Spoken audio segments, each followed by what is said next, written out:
Yo, kalau hari lah sanjo, nyo masuk ke kandang, nyo lalok. Kemudian biswa orang kasembayang subuh nyo jago. Jadi nyo sepanjang malam itu lalok, kemudian ketika hari subuh nyo jago.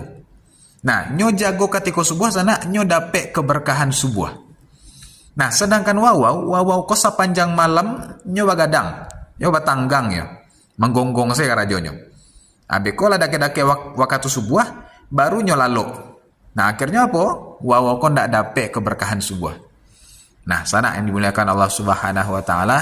Oleh karenanya, berbahagialah bagi kita yang sudah bangun tadi subuh, dan mari kita praktekkan ini, kita laksanakan terus, maka insya Allah setiap pagi akan banyak kebaikan yang datang kepada hidup kita.